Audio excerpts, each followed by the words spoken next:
Welcome to our latest Be Exponential Community Live event. This month is all about thriving mindsets. Our speaker on the topic is Lisa Schaefer. She's joining us today to share her work entitled Joyful Minds, Cultivating Mental Well-Being. Whether we like it or not, our mind is our greatest inhibitor. In fact, many years ago when I established my own core beliefs, I had included these two core beliefs. The first one is nothing is impossible. The follow-up to that is that the human mind is our most significant inhibitor to what we can accomplish.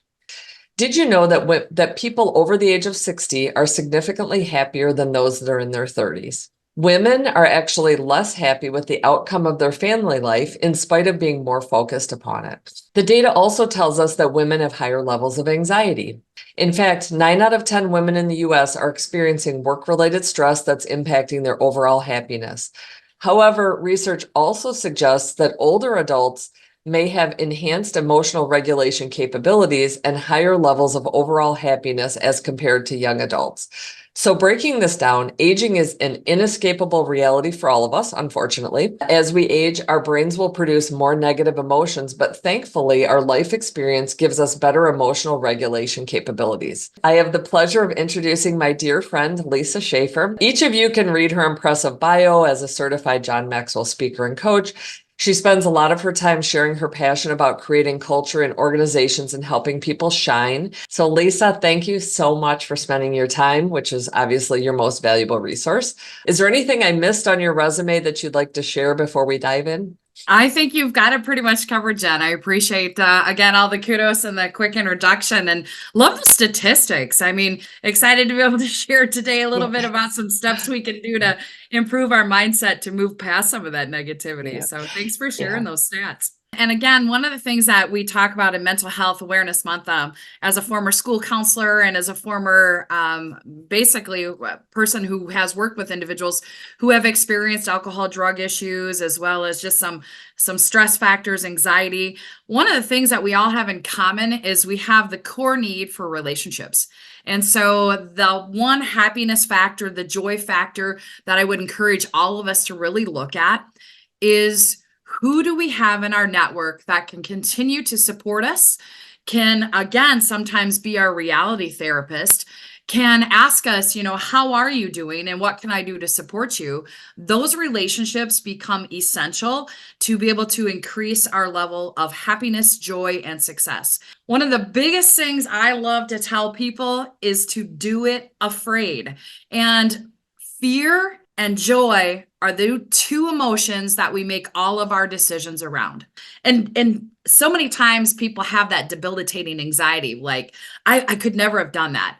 But the minute they do it, they're like, oh my God, I'm so glad I did this. One of the things too in mental health and creating what I call psychological safety is asking people, what was the best part of the day? Or what was the biggest opportunity for learning? And so many times with mental health, we have this fear of failure. Well, if I fail, then what if? And we can catastrophize like no tomorrow. What if this doesn't work? What if it, what if it does work? Why don't you reframe it and say, what if it does work? And, so many times we want to say, well, you just do this, and we shoot on people. Well, you should do this, and you should do that, and you should do this. Stop shooting on each other. We will make changes when we heard enough or learn enough. But we just need somebody there to support us to say, you know what, this could be tough, but what can I do to support you in moving through that fear? One of the things that's helped me so much was, again, a life coach said to me, when you feel your anger erupting, when you feel it escalating, convert it to curiosity. Say, what happened to that woman who is being rude? What happened? Why are they coming in with that attitude? What? And just find curiosity. And for me, that has really changed my trajectory in just expectations in relationships and in situations and, and all of the above. One of the best phrases that I always hear in regards to mindset is comparison is the death of joy. Stop comparing yourself to other people. You've got to really look at yourself and say, what do I have that's important to me? And Jenn, you talk about this in your book a lot, this core value. Identify your core values, because when you're making decisions and living by those core values, you have a much higher happiness factor. Because again, you're not what ifing and you're not trying to take over control things that you don't have control over. Change is inevitable. But we also have to focus on what isn't going to change, because that will help reduce some of that anxiety in people. Most people struggle with the people pleasing. I need to say yes to everything because I don't want anybody to not like me. And then I always ask, would you rather be liked or would you rather be respected? And there's going to be people who respect you and there's going to be people who like you and there's going to be both. And there's going to be people who don't do either because of envy. Right. And again, that's their own situation. I can't control that, so I'm not going to take that on. And that's where I always want to focus. What do you have control over and what do you need to focus on? And that becomes super key. Well, the other thing too with creating a good, joyful mindset is make everything you have as a learning opportunity. Just reframe a threat as a challenge. Hey, you know what? This is going to be a new opportunity for me. This was the high of the week. Here was the low of the week. Again, I love the phrase, there's no such thing as failure. There's only feedback. Okay, so this maybe I could change, or this I could do a little bit different. And that creates this mindset of a problem solver. I know there's a lot of moms that are part of this community. And one of the things that I did with my kids that you mentioned on the previous slide, you talked about the high and the low. So we always at bedtime, we did high low is literally what we called it. What's your high of the day? What's your low of the day? And I think that feeds into, that creates an opportunity with your kids, with your subordinates, with your boss, with your coworker, for sure. Yeah. And I love it. That's a great dialogue. Many CEOs do this as well with their teams. What was your high of the week and what was the opportunity of the week? And again, keeping that focus moving forward. I love it. Anxiety comes if you're trying to control too many things. We all have three things in common as people. We all want a sense of achievement. We want to feel like we're doing something and achieving something.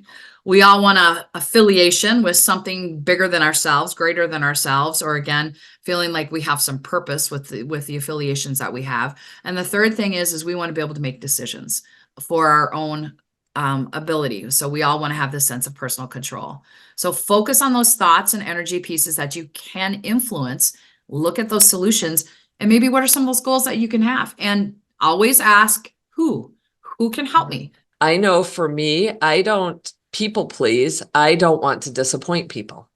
And I hold myself responsible for their reaction, for them being disappointed. So when you think about that for me, do you have what's the tool you can help me create? There's a lot of things that I ask. Where's the disappointment come from? And are you really truly disappointing someone?